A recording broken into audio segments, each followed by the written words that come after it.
Eh, en el día de hoy lo que queremos básicamente es plantear cuáles son esas características metodológicas de las que se habla el materialismo histórico dialéctico para el estudio de la ciudad.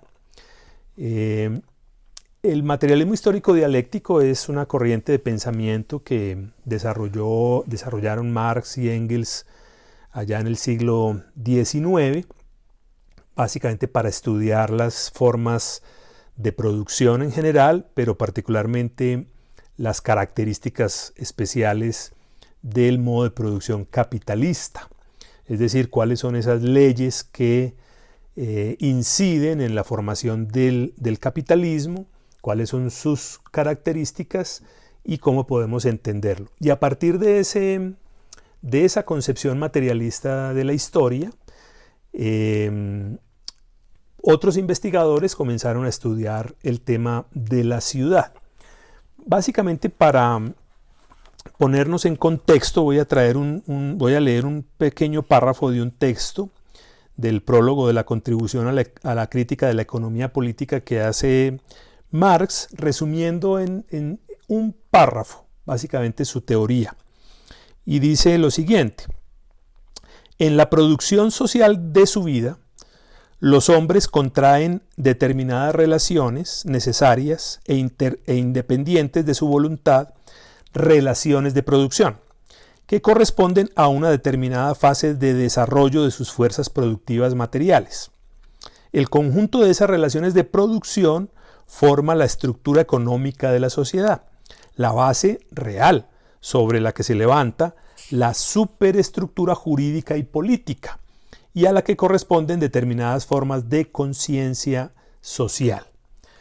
Ese parrafito es muy interesante porque nos habla de varios temas probablemente nuevos para ustedes.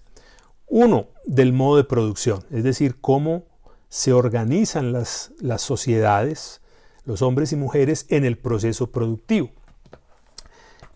Segundo, cómo establecen esas relaciones de producción que determinan la vida social.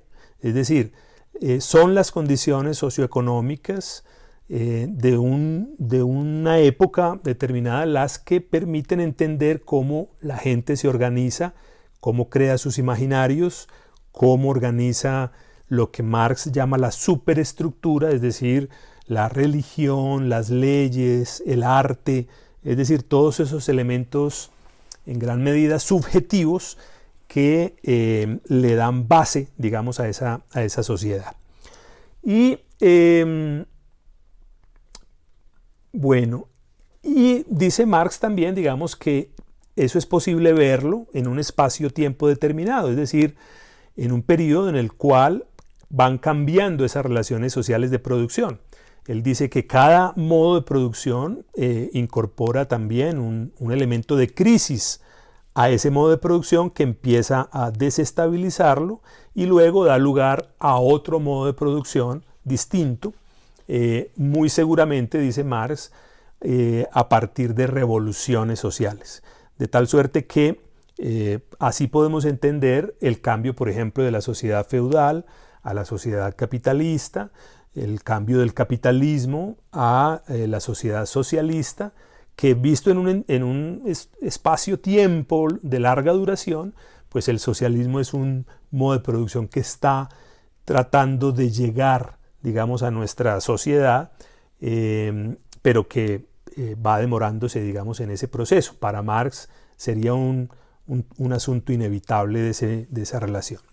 Bien, ese contexto, digamos, muy básico me permite a mí luego poder explicar esto a partir de dos asuntos muy concretos de mi experiencia particular en el uso de esa metodología. Una, cuando realicé la tesis de pregrado que llamé La perseverancia, historia de la segregación de un barrio obrero, en donde efectivamente retomo a un geógrafo urbanista, digamos, muy importante, que es Jacques April Nisset, junto con su compañera Gilma Mosquera Torres, ellos escriben un pequeño texto que se llama Clase, Segregación y Barrios, en donde yo tomo, digamos, parte de su metodología para desarrollar esta investigación. Así como otro texto también muy interesante, escrito por Jacques April, que es el impacto del 9 de abril sobre el centro de Bogotá. Recordemos que Jacques April es uno de los grandes estudiosos de las ciudades colombianas desde sus orígenes hasta ahora, a partir de un concepto que él llamó las formaciones espaciales, y en donde él trabaja no solamente lo objetivo, sino también lo subjetivo de esas formaciones espaciales. Bien, otro texto que creo que es muy interesante, por lo menos para mí en cuanto a experiencia, tiene que ver con el libro Las industrias en el proceso de expansión de Bogotá hacia el occidente, que es mi tesis realmente de maestría en urbanismo, en el cual yo retomo un asunto muy interesante que es el aporte de Karl Brunner, un arquitecto urbanista vienés que llega a Bogotá en los años 30, principios de los años 30, contratado por el presidente Olaya Herrera para diseñar el primer plano de urbanismo. Por supuesto, Karl Brunner no emplea el método histórico dialéctico, pero yo sí empleo el método histórico dialéctico para esta investigación y estudio a Karl Brunner y descubro ahí una cosa que los historiadores de la arquitectura y del urbanismo no habían detectado, y es que Karl Brunner fue, digamos, el primero que hace un plan urbanístico para Bogotá desde la perspectiva del plan regulador como metodología moderna de planeación, pero es un plan que demora prácticamente una década. Y resulta que los historiadores no habían detectado los distintos documentos que contenía ese plan regulador que él se había propuesto. Yo diría porque no hicieron, digamos, una perspectiva histórica, realmente temporal y dialéctica de la obra de Karl Brunner, sino que la vieron muy descontextualizada, muy a partir de sus productos individualizados y no de conjunto. Entonces, ese libro, digamos, también se los recomiendo porque a partir de la página 52 en adelante, digamos, más o menos hasta la página 80-81, ahí planteo ese descubrimiento, digamos, que tuve estudiando la obra de Karl Brunner, que incluso no retoma Andreas Hofer, que escribe un libro muy interesante, posterior, muy reciente, que se llama Karl Brunner y el urbanismo europeo en América Latina.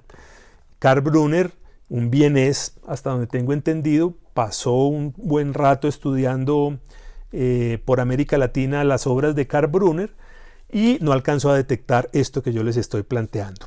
Bien, entonces, partiendo, digamos, de lo que propone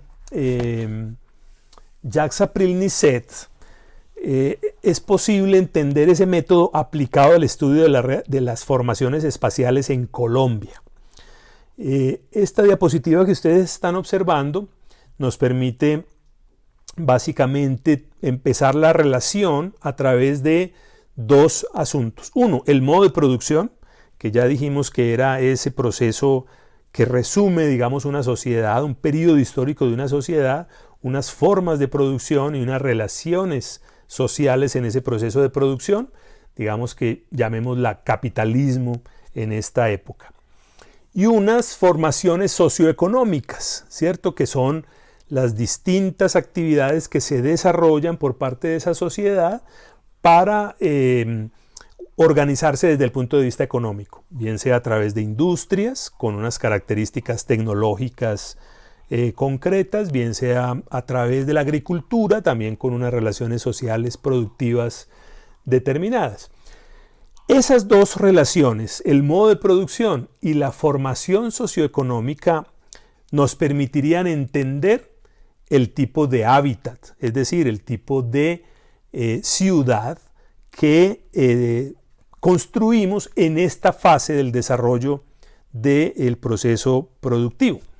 Ahora, dice Jacques April que hay dos características de ese hábitat, ¿no? Uno es la producción espacial, es decir, cómo se construye esa ciudad desde el punto de vista material, cuáles son esas determinantes. Incluso Marx, por ejemplo, desde un comienzo identifica que las formas de propiedad son las que nos permiten identificar el tipo de relaciones sociales. Es decir, qué tipo de propiedad, de propiedad de la tierra tenemos hoy en día, y con base en ese tipo de propiedad y las relaciones que se establecen dentro de esa propiedad, nos permite entender qué tipo de sociedad. Y en el caso de Jacques April, pues dice, sí, si esa es la característica, entonces vamos a estudiar la manzana como núcleo básico, digamos, de la sociedad capitalista, también de otras sociedades, por supuesto, antiguas. Incluso a nivel mesoamericano, por ejemplo, la manzana seguía siendo muy importante. En el caso inca, las canchas eran las manzanas que los agrupaban a ellos en esa época. En fin, esas formas de propiedad nos permitirán entender mejor la ciudad como tal. Y el otro elemento son las formaciones espaciales, es decir, cuáles son esas características de esas formas. Hoy podríamos llamarlo morfologías arquitectónicas y urbanísticas que nos permiten explicar también esa sociedad. ¿Qué diferencia hay, por ejemplo, entre la arquitectura griega, ¿cierto?, con sus palacios a los dioses, versus la arquitectura mesoamericana, por ejemplo, con sus pirámides también asociada a los dioses? Ahí hay elementos de formación espacial muy claros, pero diferenciados, que nos permiten explicar o intentarlo hacer, por lo menos, encontrar las diferencias o las identidades, ¿no? Entonces, esa producción espacial más esa formación espacial juntas nos permitirían de mejor manera entender el hábitat. Entonces, miren ustedes, Jacques April nos propone una hipótesis acerca de la transformación de la morfología predial en el tránsito entre la sociedad colonial, ¿cierto?, española, y la formación de la manzana capitalista propiamente dicho. Entonces nos dice, la manzana de la conquista era una manzana que podría ser una sola manzana que aglomerara una sola actividad, incluso una vivienda, o al menos 4 grandes subdivisiones de esa manzana, muy seguramente también con patio central, que permiten entender como esencialmente la característica morfológica de esas primeras ciudades de conquista en el continente con la llegada de los españoles. Y luego dice, ¿cómo fue cambiando esa manzana en la sociedad capitalista? A partir de justamente una división predial, producto de una fragmentación de la propiedad territorial de esa manzana. Entonces ahí pueden ustedes ver cómo en el siglo XVI hasta el XVIII la manzana se va fragmentando internamente, casi siempre manteniendo relaciones hacia el exterior, pero es un proceso, digamos, de cambio muy interesante. Hasta ahí llega Jacques April. Y sin embargo, yo, estudiando el barrio de la Perseverancia, encuentro que ese proceso se lleva al máximo posible de división predial, sobre todo cuando aparece, digamos, una clase obrera más característica en casi que, digamos, principalmente a partir de inicios del siglo XX. Digamos que antes también existía, pero este barrio, el barrio de la Perseverancia, que algunos dicen que comenzó a construirse muy entrado el siglo, realmente lo impulsa una fábrica, que era la fábrica Bavaria de los hermanos Kohl, creo que se llamaban, alemanes, de origen alemán, que traían toda la experiencia, digamos, de creación de fábricas industriales, manufactureras en Alemania, en Inglaterra, etc. Entonces, ¿qué característica tiene esa manzana? Pues no solamente alcanza la máxima subdivisión, sino que adicionalmente se fragmenta en su interior, formando callejuelas internas muy estrechas y prácticamente dividiendo esa gran manzana colonial o postcolonial en 4 o 5 micromanzanas que reflejan la manera como la clase obrera podía acceder realmente a la vivienda obrera. La vivienda obrera era una vivienda mínima de 20 o 30 metros cuadrados máximo que ellos autoconstruyeron. Es decir, la fábrica les facilitó el lote. Entiendo que también inició su proceso de diseño de las manzanas y luego cada pequeño predio era fabricado por cada una de los obreros, ¿cierto? Construyendo su pequeña vivienda. Bien, esto es muy interesante entenderlo de esa manera. Ahora miremoslo desde el punto de vista urbano para entender, por ejemplo, a partir de lo que les comentaba de Karl Brunner, cómo el estudio histórico y dialéctico de la obra de Karl Brunner nos permite entender un proceso de planeación progresivo durante una década, en la cual Karl Brunner primero, ¿qué hizo?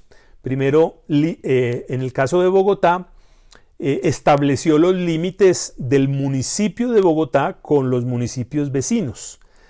Establecidos esos límites, luego estableció otros límites, que eran el límite urbano versus el límite rural. Y una vez establecido esos límites,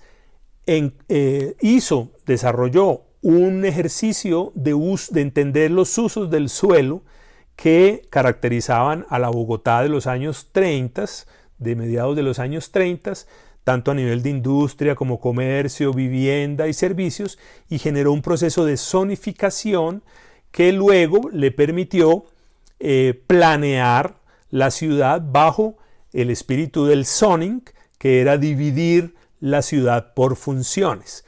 Ese ejercicio no apareció de la noche a la mañana. Realmente empezó a principios de los años 30 y prácticamente terminó en el año 44 cuando se realizó o se aprobó por parte del Consejo Municipal de Bogotá el Acuerdo 21 del 44, ¿cierto? Entonces, ¿qué hizo finalmente Karl Brunner? Lo que hizo fue comenzar un proceso de limitación de la propiedad del suelo y de asignación de usos y actividades para regular todo el mercado del suelo realmente en la sociedad, que es en últimas lo que se propone, digamos, en esta época la sociedad capitalista. Y bueno, a lo largo de todo ese tiempo, pues desarrolló varias experiencias. Por ejemplo, la expulsión de unos pobres que se habían localizado al occidente de Bogotá en condiciones muy miserables.